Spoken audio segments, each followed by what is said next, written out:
हमारा प्रश्न है, बौद्ध संगीतिया क्यों बुलाई गई? बौद्ध संगीतिया क्यों बुलाई गई, अर्थात बौद्ध धर्म में 4 बौद्ध संगीतियां हुई, उन बौद्ध संगीतियों का आयोजन क्यों किया गया? यही प्रश्न है, इसी का जवाब आपको देना है या लिखना है। तो आइए सबसे पहले जान लेते हैं कि संगीति का अर्थ क्या होता है, संगीति किसे कहते हैं।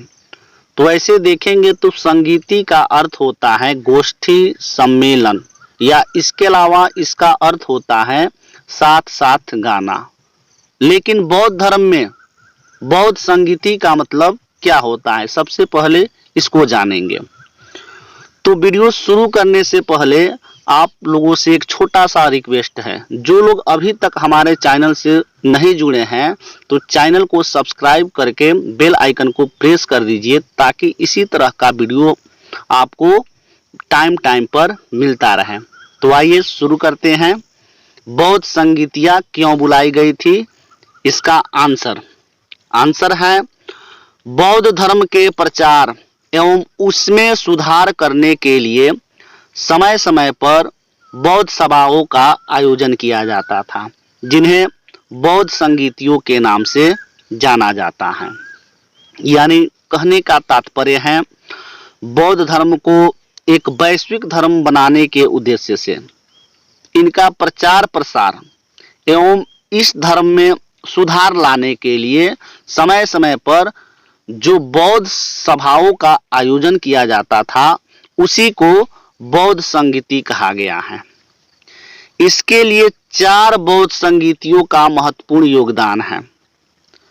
टोटल अभी तक 4 बौद्ध संगीतियां हुई हैं। बौद्ध धर्म में उठे मतभेदों को सुलझाने के लिए इन सभाओं का आयोजन महात्मा बुद्ध के मृत्यु के उपरांत किया गया। जितने भी बौद्ध संगीतियां हुई है, वह सभी संगीतियां महात्मा बुद्ध की मृत्यु के बाद ही हुई है। तो आइए देखते हैं कौन 4 बौद्ध संगीतियां हैं। पहला संगीति है प्रथम बौद्ध संगीति। आइए इसको देखते हैं। इस बौद्ध संगीति का आयोजन 483 बीसी में अजातशत्रु के शासनकाल में राजगृह में किया गया। अजातशत्रु आप लोग नाम सुने होंगे, हर्यक वंश का एक शासक था। अजातशत्रु को पितृहंता के नाम से भी भारतीय इतिहास में जाना जाता है, क्योंकि भारत में सबसे पहले इसी राजा ने अपने पिता की हत्या करके गद्दी प्राप्त किया था। तो उसी के शासनकाल में प्रथम बौद्ध संगीति का आयोजन राजगृह में किया गया। संगीति के विचार विमर्श द्वारा तथागत की समस्त शिक्षाओं को 2 भागों में विभाजित कर दिया गया। जब संगीति का आयोजन किया गया, उसमें साधु संत या जो बौद्ध धर्म के मानने वाले लोग आए, उसमें विचार विमर्श किया गया। विचार विमर्श के बाद तथागत कहने का मतलब हुआ यहाँ पे बुद्ध को संबोधित किया गया है। तो तथागत की समस्त शिक्षाओं को 2 भागों में विभाजित किया गया, अर्थात महात्मा बुद्ध ने जो भी शिक्षा दी थी, उन शिक्षाओं को 2 भागों में बांट दिया गया। एक यानी क नंबर या ए नंबर में है धम्म पिटक और बी नंबर में है विनय पिटक। इन दोनों पिटकों में भिक्षुओं के व्यवहारिक तथा नैतिक आचार विचार के नियमों की स्पष्ट व्याख्या की गई है। तो विनय पिटक या अभिधम्म पिटक में जो भी भिक्षु थे, उनके व्यवहार करने का तरीका तथा नैतिक आचार विचार के नियमों को स्पष्ट रूप से इसमें लिखा गया है। आइए देखते हैं दूसरा बौद्ध संगीति। महात्मा बुद्ध के महापरिनिर्वाण के ठीक 100 वर्ष बाद, यानी जब महात्मा बुद्ध की मृत्यु हो गई, तो उसका ठीक 100 वर्ष के बाद 387 बीसी में वैशाली में कालाशोक के शासनकाल में द्वितीय बौद्ध संगीति का आयोजन किया गया।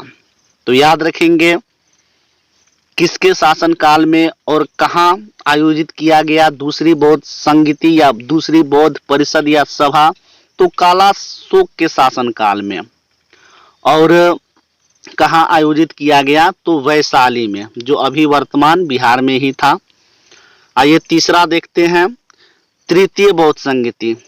महात्मा बुद्ध के महापरिनिर्वाण के 236 वर्षों के पश्चात तथा सम्राट अशोक के समय 251 बीसी में आचार्य मोगली-पुत्र तीस की अध्यक्षता में तृतीय बौद्ध संगीति का आयोजन पाटलिपुत्र में किया गया।